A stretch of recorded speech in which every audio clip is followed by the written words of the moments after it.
जय हिंद बच्चों, कैसे आप सभी। उम्मीद करता हूँ आप सभी अच्छे होंगे और मस्त होंगे। तो बच्चों, जैसे कि आप लोगों को पता है कि 4 फरवरी से आप लोग को एग्जाम है और समय आप लोगों के बीच एकदम बहुत कम है। इन कम समय में आप लोग को बेहतर प्रश्नों को देखना होगा जिसे पढ़ करके आप अच्छे मार्क्स ला सकते हैं। तो इस वीडियो में हम उन सभी प्रश्नों को ही संग्रहित किए हैं जो कि सभी इंपॉर्टेंट प्रश्न है और कई बार एग्जाम में पूछे गए हैं। अगर इन प्रश्नों को आप कर लेते तो यहाँ से आप लोग को लगभग काफ़ी प्रश्न एग्जाम में डायरेक्ट देखने को मिलेगा। तो आइए इस वीडियो को शुरू करते हैं और वीडियो के अंत तक बने रहें, वीडियो को स्किप ना करें, ठीक है। तो हाइड्रोजनीकरण से आप क्या समझते हैं, ठीक है। हाइड्रोजनीकरण से आप क्या करें, तो वैसी रासायनिक अभिक्रिया जिसमें असंतृप्त हाइड्रोकार्बन में हाइड्रोजन का योग होता है उसे हाइड्रोजनीकरण कहते हैं। सीधी भाषा में आप लोग समझ लीजिए कि वैसी रासायनिक अभिक्रिया जिसमें असंतृप्त हाइड्रोकार्बन में हाइड्रोजन का योग होता है उसे हाइड्रोजनीकरण कहते हैं। इस क्रिया के दौरान क्या होता है, वनस्पति तेल से वनस्पति घी का निर्माण होता है। समझे, आप समझिएगा। कभी कभी पूछ लिया जाता है बच्चों, याद रखिएगा कि हाइड्रोजनीकरण अभिक्रिया में किस उत्प्रेरक का उपयोग किया जाता है, तो याद रखिएगा निकेल उत्प्रेरक का, ठीक है। चलिए अगला देख लेते हैं। अगला प्रश्न आपके पास में कह रहा है ऑक्सीकरण अभिक्रिया से आप क्या समझते हैं। ऑक्सीकरण, ठीक है, तो वह अभिक्रिया जिसमें किसी अभिकारक के साथ ऑक्सीजन का योग होता है, ऑक्सीजन की वृद्धि होती है, उसे हम लोग क्या कहते हैं, तो ऑक्सीकरण अभिक्रिया कहते हैं, ठीक है, याद रखोगे। तो वह अभिक्रिया जिसमें किसी अभिकारक के साथ ऑक्सीजन का योग होता है उसे हम लोग ऑक्सीकरण अभिक्रिया कहते हैं। फॉर जैसे एग्जांपल समझेंगे बच्चों, जैसे यहाँ पे कॉपर है, कॉपर के साथ क्या जुड़ रहा है, तो कहोगे सर ऑक्सीजन जुड़ रहा है, नहीं, ऑक्सीजन का योग हो रहा है। इसके फलस्वरूप क्या बना रहा है, तो कॉपर ऑक्साइड बना रहा है, ठीक है। तो ये क्या है, तो यह ऑक्सीकरण अभिक्रिया है। आप समझिए बच्चों, अगर पूछ दिया जाए आपसे, इस तरह से दे दिया कि copper plus oxygen equal to CO, ठीक है, कॉपर ऑक्साइड, तो एक किस प्रकार की अभिक्रिया, समझिए ये दोनों है बच्चों अभिकारक, तो ये दो छोटे छोटे तत्व आपस में मिलकर क्या बनाए, कॉपर ऑक्साइड बनाए, तो ये संयोजन अभिक्रिया हो जाएगा, संयोजन अभिक्रिया। अगला प्रश्न आपके पास में है कि साबुन और अपमार्जक में अंतर स्पष्ट करें। कई बार प्रश्न पूछा है साबुन और अपमार्जक, ठीक है। तो साबुन क्या है बच्चों, तो यह उच्च वसा अम्लों का सोडियम लवण है, ठीक है। आप लोग सीधे से याद रखिएगा, उच्च वसा अम्लों के सोडियम और पोटेशियम लवण होते हैं। यह लंबी श्रृंखला वाले सल्फोनिक अम्ल के सोडियम लवण है, ठीक है। अगला, यह जल में कम घुलनशील होता है, यह जल में अधिक घुलनशील होता है। इसमें सफाई की क्षमता कम होती है, इसमें सफाई की क्षमता जो है वो इसकी तुलना में अधिक होती है। साबुन जैव घटनीय होते हैं तथा पर्यावरण पर इसकी कोई प्रभाव नहीं पड़ता, इनकी कोई क्षति पर्यावरण को नहीं करती है।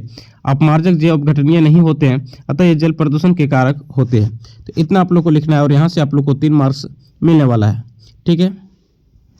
चलिए अगला प्रश्न है आपके पास में बच्चों, क्या है प्रकाश का वर्ण विक्षेपण से आप क्या समझते हैं। प्रकाश का वर्ण विक्षेपण से आप क्या समझते हैं, ठीक है। तो प्रकाश का वर्ण विक्षेपण क्या होता है समझिए। तो श्वेत प्रकाश को जब किसी प्रिज्म से होकर गुजारा जाता है तो वे अपने अवयवी 7 रंगों में विभक्त हो जाती है। यह घटना वर्ण विक्षेपण कहलाता है, ठीक है। अब समझिए, लाल रंग का जो तरंगदैर्घ्य होता है वो सबसे अधिक होता है, इसलिए इसका वर्ण विक्षेपण सबसे कम होता है। और बैंगनी रंग का जो तरंगदैर्घ्य है वो सबसे कम होता है, जिस कारण से इनका वर्ण विक्षेपण सबसे अधिक होता है, ठीक है। यहाँ तक समझ में आया होगा। सीधी भाषा में आप लोग रखिए, वर्ण विक्षेपण किसे कहते हैं।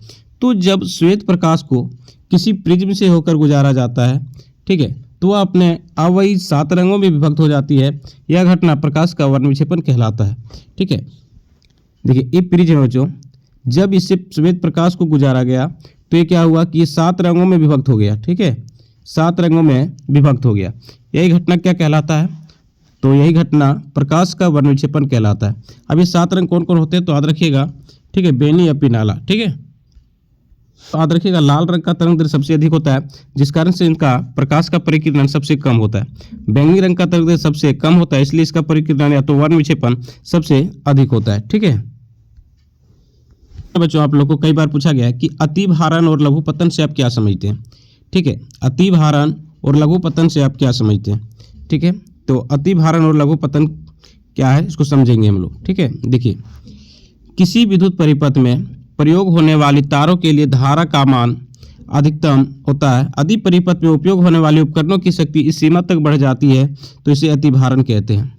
यानी सीधी भाषा में समझिए बच्चों, जब किसी विद्युत परिपथ में अचानक धारा का मान बढ़ जाता है तो ऐसी ही स्थिति को हम लोग अतिभारण के नाम से जानते हैं, ठीक है। इसमें क्या होता है कि विद्युत तारों के ऊपर जो विद्युत रोधी परत लगी होती है वो गल जाती है, ठीक है, जिसके कारण दोनों जो तार होते हैं वो आपस में मिल जाते हैं, यानी कि सट जाते हैं, जिससे धारा का मान काफ़ी बढ़ जाता है और इस कारण इसमें परिपथ में लगे उपकरण जो होते हैं वो क्षतिग्रस्त हो जाते हैं, यानी कि वो खराब हो जाते हैं। उपपतन, तारों के ऊपर विद्युत रोधी पदार्थ के कभी कभी खराब या क्षतिग्रस्त होने के कारण विद्युत तन्मय तथा उदासीन यानी धनात्मक और ऋणात्मक तार आपस में संपर्क में आ जाते हैं। ऐसी स्थिति में परिपथ का प्रतिरोध शून्य हो जाता है, यानी जो परिपथ होता है इसका प्रतिरोध शून्य होता है। अब जब परिपथ का प्रतिरोध शून्य हो जाएगा तो धारा का मान क्या होता है, बढ़ जाता है, ठीक है, प्रतिरोध शून्य हो जाता है, इससे अत्यधिक धारा प्रवाहित होने लगती है। इस घटना को ही लघुपतन कहते हैं, ठीक है। परिपथ में लघुपतन के कारण चिंगारी भी उत्पन्न हो सकती है, जिससे ज्वलनशील पदार्थ का संपर्क होने पर आग भी लग सकती है। तो बच्चों आप लोग देखा कि लघुपतन क्या है और अतिभारण क्या है, ठीक है, कि इसमें जो होता है जो धनात्मक तार है जिसको हम लोग पॉजिटिव कहते हैं प्लस, ठीक है, जो धनात्मक तार है और ऋणात्मक तार है, ठीक है, ये दोनों तार आपस में क्या होता है, संपर्क में आ जाता है। क्यों संपर्क में आता है, तो इनके ऊपर जो विद्युत रोधी परत लगी रहती है, कभी कभी क्या होता है कि ऊष्मा बढ़ने के कारण ये गल जाते हैं और गलने के कारण क्या होता है, दोनों आपस में सट जाते हैं, ठीक है। इस स्थिति में क्या होता है कि जो विद्युत का परिपथ का जो प्रतिरोध होता है वो शून्य हो जाता है, जिसके कारण धारा काफी तेजी से प्रवाहित होने लगती है, ठीक है, जिसको हम लोग 440 के नाम से भी जानते हैं। अगला कह रहा है कि श्वसन को ऊष्माक्षेपीय अभिक्रिया कहते हैं, क्यों, यानी श्वसन जो है वो ऊष्माक्षेपीय अभिक्रिया है, क्यों, समझिए। तो श्वसन को ऊष्माक्षेपीय अभिक्रिया कहते हैं क्यों, तो भोजन में उपस्थित कार्बोहाइड्रेट टूटकर ग्लूकोज बनाता है। ग्लूकोज ऑक्सीजन से अभिक्रिया करके ऊर्जा देता है, अतः श्वसन अभिक्रिया के दौरान ऊर्जा प्राप्त होती है, इसलिए श्वसन को ऊष्माक्षेपीय अभिक्रिया कहते हैं। समझिए बच्चों कि श्वसन जो है एक ऊष्माक्षेपीय अभिक्रिया क्या है, एक ऊष्माक्षेपीय अभिक्रिया है। कैसे, तो श्वसन जो है एक ऊष्माक्षेपी अभिक्रिया है कि समझिए श्वसन क्रिया के दौरान क्या होता है कि कार्बोहाइड्रेट टूटकर ग्लूकोज बनाता है और ये ग्लूकोज क्या करता है ऑक्सीजन से अभिक्रिया करके तो ऑक्सीजन से मिल करके हमें ऊर्जा की प्राप्ति होती है। ठीक है, इसलिए श्वसन क्रिया के दौरान ऊर्जा प्राप्त होती है, अतः श्वसन क्या है एक ऊष्माक्षेपी अभिक्रिया है। ठीक है, चलिए आश्रित जल विद्युत का चालक क्यों नहीं होता है जबकि वर्षा जल होता है। समझिए प्रश्न को, कह रहा है कि जो आश्रित जल है वो विद्युत का चालक क्यों नहीं होता है जबकि जो वर्षा जल होता है वो विद्युत का चालक होता है। तो बच्चों समझिए आश्रित जल में आयनिक यौगिक विलय नहीं होते जबकि जिनके कारण ये आयनों में विघटित नहीं होते हैं। वर्षा जल वायुमंडल से होते हुए भूमि पर गिरते समय वायु की अम्लीय गैसों जैसे carbon dioxide, sulphur dioxide, nitrogen oxide इत्यादि घोल लेता है, जिससे ये विभिन्न प्रकार के अम्ल जैसे कार्बनिक अम्ल, ठीक है, सल्फ्यूरिक अम्ल, नाइट्रिक अम्ल ये सब बनाते हैं। और ये अम्ल का जलीय विलयन क्या होता है बच्चों, आप लोग को पता है कि हाइड्रोजन आयन प्रदान करता है। क्या करता है, हाइड्रोजन आयन प्रदान करता है, जिस कारण से ये विद्युत का चालक होता है। आप लोग सीधी भाषा में लिखिएगा, ठीक है, कि आश्रित जल विद्युत का चालन नहीं होता है तो नहीं करता है क्योंकि यह हाइड्रोजन आयन प्रदान नहीं करता है, जबकि वर्षा जल विद्युत का चालक होता है क्योंकि ये हाइड्रोजन आयन प्रदान करता है। इतना तो लिख ही सकते हो। अगला प्रश्न आपके पास में कि प्लेटिनम, सोना एवं चांदी का उपयोग आभूषण बनाने के लिए किया जाता है, क्यों।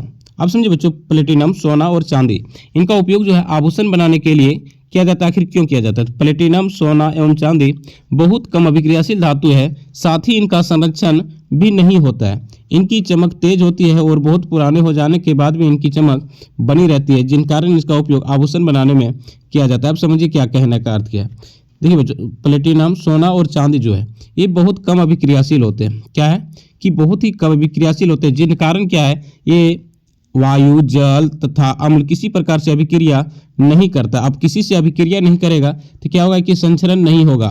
संचरण नहीं होगा मतलब इसकी चमक जो है लंबे समय तक बनी रहती है। ठीक है, जिस कारण से क्या है इनका उपयोग आभूषण बनाने में किया जाता है। ठीक है, तो अपने भाषा में आप लोग इसको याद रखिए कि प्लेटिनम, सोना, चांदी जो है वो बहुत कम अभिक्रियाशील धातु है, ये किसी से अभिक्रिया नहीं करता, जिस कारण से ये संचरित नहीं होती है और इनका चमक जो है लंबे समय तक बनी रहती है। अगला प्रश्न आपके पास में कि पादपों में प्रकाशानुवर्तन किस प्रकार होता है। तो पादप में प्रो का प्रकाश की ओर मुड़ना यानी पादपों में ठीक है। प्रकाश की ओर मुड़ना प्रकाशानुवर्तन कहलाता है। ठीक है। प्रो का मतलब क्या है बच्चों, तो तना, यानी सीधे के पादपों में तना का प्रकाश की ओर मुड़ना प्रकाशानुवर्तन कहलाता है। ठीक है। प्रकाश की ओर मुड़ना ऑक्सीजन हार्मोन के कारण होता है। अब कहेगा, आपसे पूछ लिया जाएगा कि पादपों में जो प्रकाशानुवर्तन होता है इनके लिए कौन सा हार्मोन जिम्मेदार है, तो बच्चों कौन सा है, तो याद रखिएगा ऑक्सीन। कौन सा, ऑक्सीन। सीधी सी भाषा में आप लोग याद रखिएगा, ठीक है, कि पादपों में, किसी भी पादपों में इसका जो तना होता है वो प्रकाश की ओर मुड़ जाना, किसकी ओर मुड़ना, प्रकाश की ओर मुड़ जाना प्रकाशानुवर्तन कहलाता है। ठीक है। यह जो क्रिया है बच्चों ये ऑक्सीन हार्मोन के कारण होता है। किसके कारण, ऑक्सीन हार्मोन के कारण। अगला प्रश्न कह रहा है ओजोन क्या है, यह किसी परितंत्र को किस प्रकार प्रभावित करती है। तो बच्चों सीधी भाषा में आप लोग याद रखिएगा ओजोन क्या है, तो ये ऑक्सीजन का एक रूप है, ऑक्सीजन का एक रूप है जिसका सूत्र क्या होता है, O3 होता है। ठीक है। अब ये समझिए ये कहाँ पे पाया जाता है बच्चों, तो याद रखिएगा ओजोन मंडल में। कहाँ पे, ओजोन मंडल में पाया जाता है। ये क्या करता है, तो सूर्य से आने वाली जो हानिकारक पराबैंगनी विकिरण होती है उसको पृथ्वी तक आने से रोकती है। ठीक है। अब क्या हो रहा है बच्चों समझिए, CFC का नाम आप लोग सुने होंगे, ठीक है, क्लोरोफ्लोरोकार्बन। तो CFC के कारण क्या हो रहा है कि इनकी क्षति हो रही है, CFC के कारण इनकी क्षति हो रही है, जिनके कारण क्या हो रहा है, जो हानिकारक पराबैंगनी किरण है वो पृथ्वी तक पहुंच रही है, जिससे त्वचा कैंसर, हड्डियों का कैंसर, मोतियाबिंद जैसी घातक बीमारियां उत्पन्न हो रही है। इसलिए हम लोग कभी कभी आप लोग से की जो क्षति है वो हमारे लिए चिंता का विषय क्यों, तो ओजोन परत की क्षति हमारे लिए चिंता का विषय क्योंकि यह सूर्य से आने वाली जो हानिकारक पराबैंगनी किरण होती है उसको पृथ्वी तक आने से रोकती है। अगर इसका क्षति हो जाए तो क्या होगा कि सूर्य से आने वाली हानिकारक पराबैंगनी किरण डायरेक्ट पृथ्वी तक पहुंचेगी, जिससे कई घातक बीमारियां उत्पन्न होगी, जैसे त्वचा कैंसर, हड्डियों का कैंसर। ठीक है। जो कई बार पूछा गया इसको, ठीक है, कह रहा है 5 सेंटीमीटर लंबा कोई बीम का मतलब क्या, तो वस्तु फोकस दूरी की किसी अवतल दर्पण से 25 सेंटीमीटर की दूरी पर रखा गया, यानी कि U बराबर कितने, तो कहोगे सर 25 सेंटीमीटर, यानी -25 सेंटीमीटर हो जाएगा। तो प्रतिबिंब की स्थिति, प्रकृति और साइज ज्ञात करें। ठीक है। अब समझिए इसको, तो बच्चों कह रहा है कि 5 सेंटीमीटर लंबा, यानी H1 बराबर कितना हो जाएगा, 5 सेंटीमीटर। 10 सेंटीमीटर की फोकस दूरी के किसी अवतल दर्पण से, किस दर्पण की बात हो रही है, अवतल दर्पण में, तो F बराबर क्या होगा, तो -10 सेंटीमीटर। 25 सेंटीमीटर की दूरी पर रखा गया किसी वस्तु को, यानी कि वस्तु की दूरी को हम लोग U से इंडिकेट करते हैं, तो U बराबर कितना हो जाएगा, -25 सेंटीमीटर। ठीक है। हमें भी पूछ लिया गया, यानी कि प्रतिबिंब की दूरी पूछ लिया और प्रकृति पूछ लिया। तो बच्चों आप लोगों को दर्पण सूत्र से पता है, दर्पण सूत्र क्या होता है, 1/v + 1/u बराबर 1/f, ये दर्पण सूत्र है।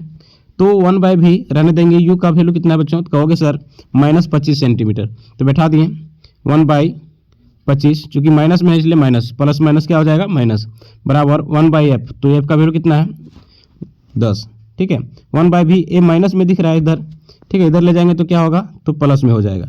ठीक है। तो 1/v, अब 10 25 का अगर एलसीएम लेंगे आप लोग तो क्या हो जाएगा, 50 हो जाएगा।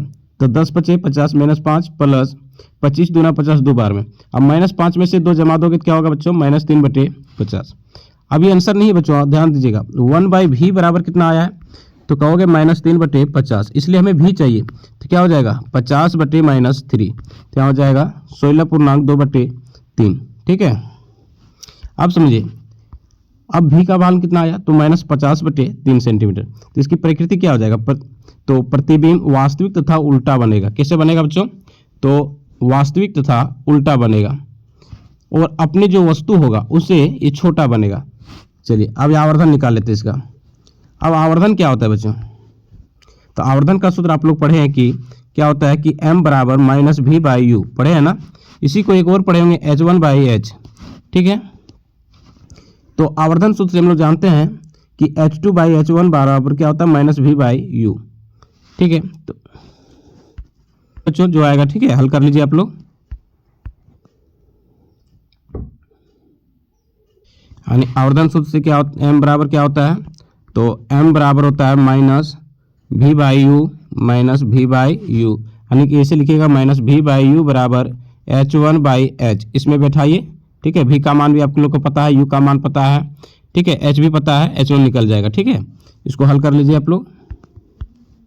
अगला प्रश्न आपके पास में कि दीर्घदृष्टि दोष, जिसको हाइपरमेट्रोपिया भी हम लोग कहते हैं, का क्या कारण है, इसके संशोधन किस प्रकार के लेंस से किया जा सकता है। समझिए, तो दूरदृष्टि दोष, ठीक है। ऐसी दृष्टि दोष जिसमें दूर की वस्तुओं को साफ साफ दिखाई दे सकता है परंतु नजदीक की वस्तुओं को स्पष्ट दिखाई नहीं देती है। यानी समझिए, दूरदृष्टि दोष से जो पीड़ित व्यक्ति होते हैं बच्चों, उसको दूर की वस्तु स्पष्ट दिखाई देती है परंतु नजदीक की जो वस्तुएं होती है उनको दिखाई नहीं पड़ती है। ठीक है, तो ऐसे दृष्टि दोष को हम लोग दीर्घ दृष्टि दोष या तो फिर दूरदृष्टि दोष कहते हैं। इसी को हाइपरमेट्रोपिया के नाम से भी जाना जाता है। इसमें क्या होता है कि वस्तु का जो प्रतिबिंब होता है वो रेटिना के पीछे बनता है। क्या बनता है? रेटिना के पीछे बनता है। ठीक है, अब ऐसा क्यों होता है? इसके पीछे कई कारण होते हैं, समझिए। नेत्र गोलक के पिचकने यानी कि नेत्र गोलक के ठीक है के पिचकने के कारण लेंस में रेटिना की दूरी घट जाना, नेत्र लेंस की उत्तलता कम हो जाने के कारण नेत्र लेंस की फोकस दूरी बढ़ जाती है तथा प्रतिबिंब जो होता है वो समय से दूर बनता है। सीधी भाषा में आप लोग याद रखिएगा। ठीक है, इसमें क्या होता है, ठीक है, कि लेंस की जो फोकस दूरी होती है वो बढ़ जाती है, जिस कारण जो प्रतिबिंब होता है वो रेटिना में ना बनकर रेटिना के पीछे बनता है।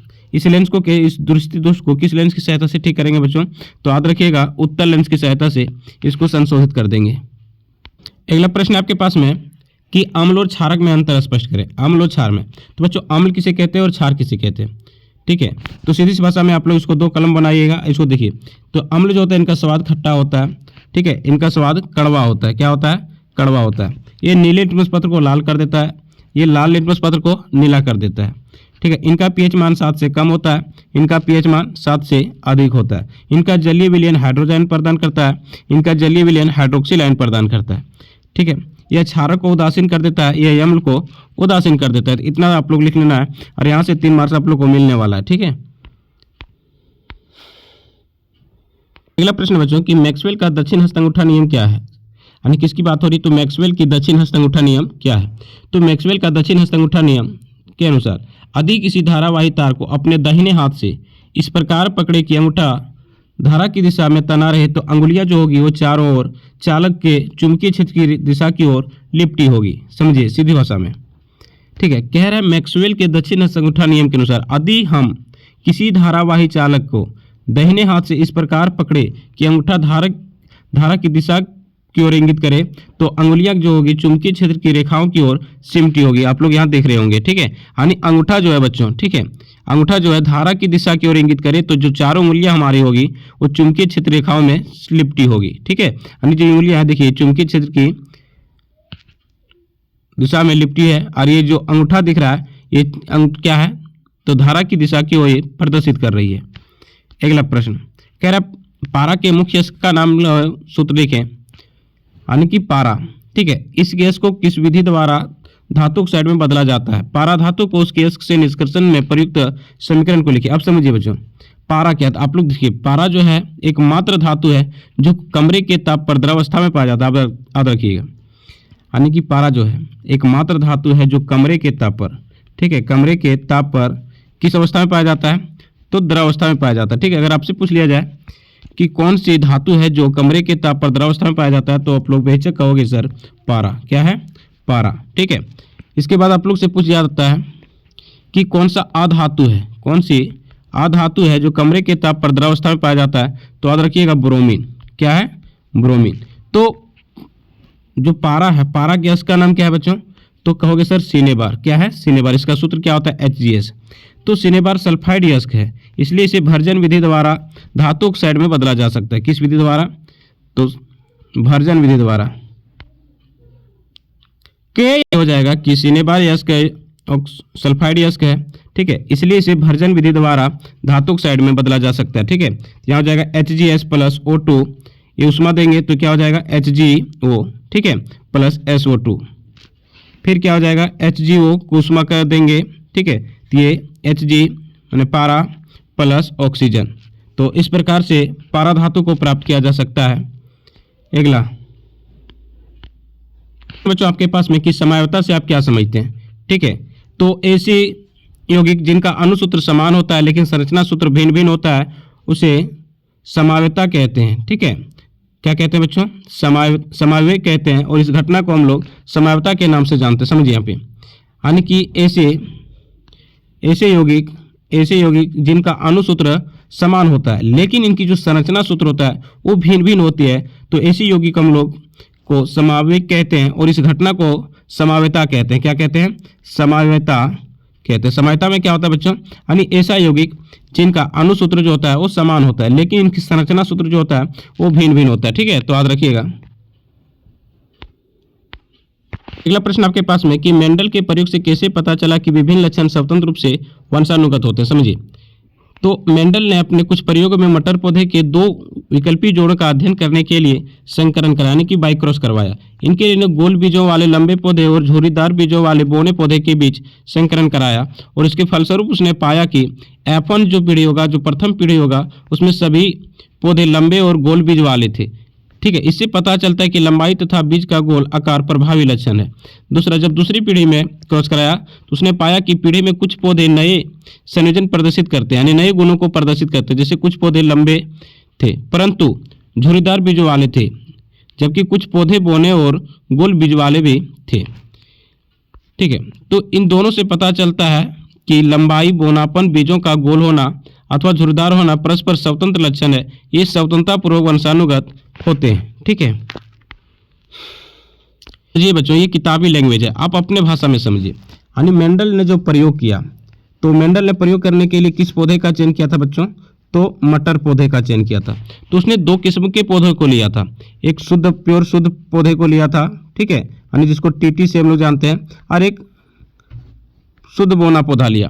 तो प्रथम पीढ़ी में जब उसने संक्रमण करवाया, ठीक है, तो उसमें क्या था कि प्रथम पीढ़ी में बोने का गुण प्रदर्शन नहीं हुआ, उसमें कुछ अंश था लेकिन उसको स्पष्ट प्रकट नहीं हुआ। लेकिन जैसे ही दूसरी पीढ़ी में उसने फिर संकरण करवाया, ठीक है, संकरण करवाया, तो इसमें बोने का गुण स्पष्ट प्रभावी रूप से दिखाई दिया। जैसे यहाँ पे जब दिखाया तो यहाँ पे देखिए स्पष्ट एकदम टीटी दिखाई दिया। ठीक है, इससे पता चला कि जो लक्षण होते हैं वो वंशानुगत होते हैं, यानी एक पीढ़ी से दूसरी पीढ़ी में जाते हैं। ठीक है, तो मेंडल ने वंशानुगत लक्षणों को दिखाने के लिए किसका उपयोग किया था, तो मटर पौधे का उपयोग किया था। ठीक है, कितने प्रकार के पौधे को लिया था, तो दो प्रकार के पौधे को चयन किया था, शुद्ध लंबा पौधा और शुद्ध बौना पौधा। ठीक है, प्रथम पीढ़ी में क्या हुआ, तो प्रथम पीढ़ी में जो है कि बोने का गुण सम्मिलित था लेकिन प्रकट नहीं हुआ। दूसरी पीढ़ी में जो था 25% जो है बोने का गुण प्रकट हो गया। ठीक है,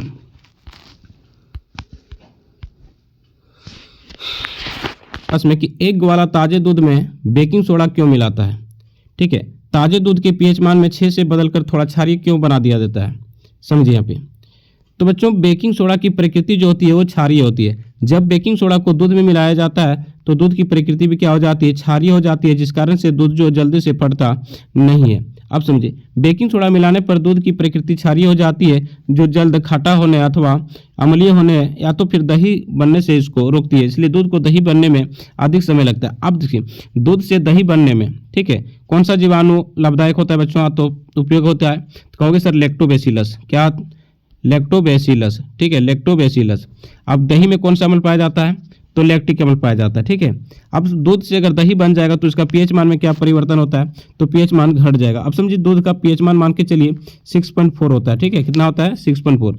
अगर ये दही बन जाएगा तो क्या होगा, तो दही जो होता है दूध से और खट्टा होता है, इसलिए इसका पीएच मान जो होगा 6.4 से और कम हो जाएगा। ठीक है, आप लोग से पूछा जाता है बच्चों कि जो रक्त होता है, ठीक है, रक्त का पीएच मान क्या होता है, कई बार पूछा, याद रखिएगा, रक्त का पीएच मान 7.4 होता है। क्या होता है, 7.4 होता है। ठीक है, चलिए अगला देख लेते हैं। कह रहा है वृद्धि हार्मोन क्या है, मनुष्य में बौनेपन का क्या कारण है।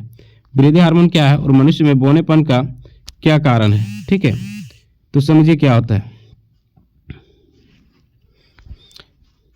तो कह रहा है बच्चों, वृद्धि हार्मोन पीयूष ग्रंथि द्वारा स्रावित होने वाला एक महत्वपूर्ण हार्मोन है। यह शरीर में हड्डियों की लंबाई को नियंत्रित करती है।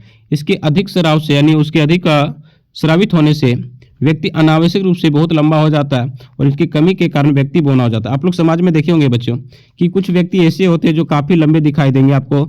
ठीक है, 6 फीट 6.5 फीट के आप लोग को व्यक्ति दिखाई देंगे, लेकिन कुछ बच्चे ऐसे होगा जो आपको 2 फीट 3 फीट या तो फिर 4 फीट के दिखाई देंगे, काफ़ी बौने रह जाते हैं। तो इसका मेन रीजन है कि उसमें जिस व्यक्ति में वृद्धि हार्मोन अधिक स्रावित होता है वो अनावश्यक रूप से अधिक लंबा हो जाता है और जिनमें कम स्रावित होता है वो बौने हो जाते हैं। ठीक है, तो समझ में आया होगा। अगला देख लेते हैं कि अलैंगिक जनन की अपेक्षा लैंगिक जनन से क्या लाभ होता है। तो लैंगिक जनन से निम्नलिखित है, समझिए। लैंगिक जनन संततियों के गुणों को विभिन्नता को बढ़ाता है। लैंगिक जनन में वर्णों के नए संयोजन के अवसर बढ़ते हैं, अतः नई जातियों की उत्पत्ति में महत्वपूर्ण भूमिका निभाता है। यह भिन्नताओं को बढ़ावा देता है जिसके विकास के लिए आवश्यक होता है। अब समझिए बच्चों, जो अलैंगिक जनन होता है, ठीक है, अलैंगिक जनन कैसे में होता है? तो सूक्ष्म जीवों में होता है, एकोष्कीय जीवों में होता है। जबकि जो लैंगिक जनन होता है बच्चों, इसमें क्या होता है कि ये बहुकोशिकीय जीवों में होता है। अलैंगिक जनन में नर या मादा दो में से कोई एक ही भाग लेते हैं। इसमें नर और मादा दोनों समान रूप से भाग लेते हैं, दोनों समान रूप से भाग लेते हैं, जिनके कारण क्या होता है, इसके द्वारा जो संतति का निर्माण होता है वो अपने जनक से बेहतर होता है और मजबूत होता है। इसमें क्या होता है कि रोगों से लड़ने की क्षमता जो होती है वो भी अधिक होती है, ठीक है। इसके बाद क्या होता है, ये पर्यावरण को ढालने के, ये यानी कि लैंगिक जनन के द्वारा जो संतति निर्माण होता है, जो बच्चा उत्पन्न होते हैं, वो अपने आप को पर्यावरण के संतुलित ढाल लेते हैं और अपने आप को मजबूत बनाते हैं।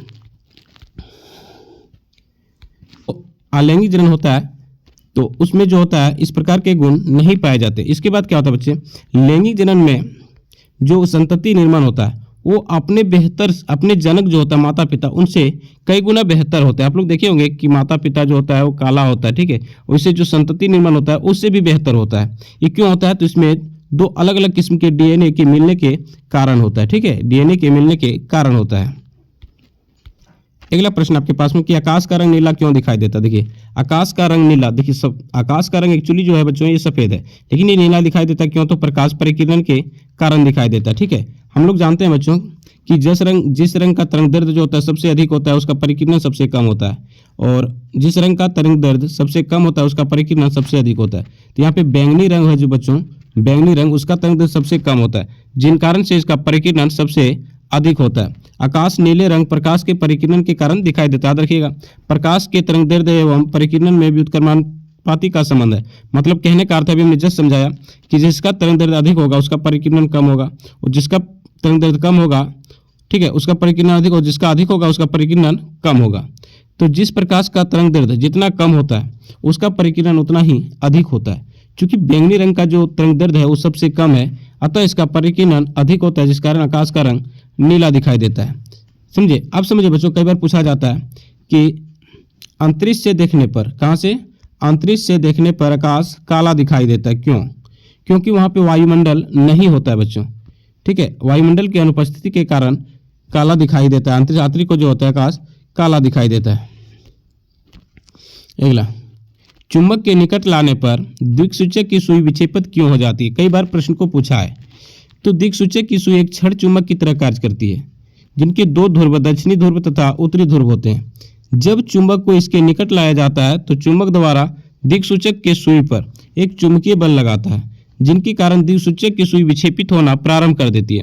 सुई का दक्षिणी ध्रुव चुंबक के उत्तरी ध्रुव की ओर तथा सुई का उत्तरी ध्रुव चुंबक के दक्षिणी ध्रुव की ओर विक्षेपित होती है, ठीक है। अगला प्रश्न है, कह रहा है ऊष्माक्षेपी और ऊष्मा शोषी से आप क्या समझते हैं? समझिए।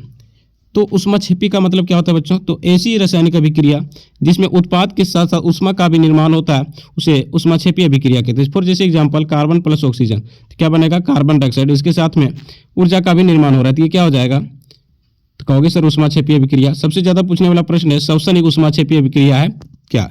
कैसे? सिद्ध, ठीक है, तो इसको याद रख लीजिएगा। इसके बाद है बच्चों ऊष्मा शोषी अभिक्रिया। तो ऐसी अभिक्रिया जिनमें ऊष्मा का अवशोषण होता है, ठीक है, तो ऐसी अभिक्रिया को हम लोग क्या कहेंगे?